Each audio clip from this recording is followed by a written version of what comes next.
لا انت نهاية الدنيا ولا نهاية العالم، وهيفضل الزمالك كبير. سيبك من اسباب رحيلك، حاجة ما تفرقش معانا دلوقتي، لكن رحيلك بالطريقة دي ووجود عرض سعودي بيفتح باب كتير قوي للشبهات.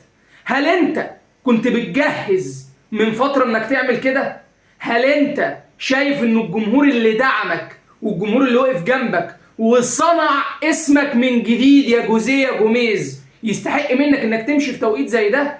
الزمالك حاليا في الوقت اللي بنتكلم فيه ممكن يكون من غير مدرب، وممكن يكون ده هو التدريب الاخير لجوزيه جوميز اللي هيودع فيه اللاعبين. ارحل غير مأسوف عليك، مفيش اي تبرير مهما حصل. اي نعم انت خواجه، واي نعم انت في حاجات بتدق عليها، لكن مش في التوقيت ده، مش في الوقت ده، والزمالك محتاجك، والزمالك ابتدى يستقر.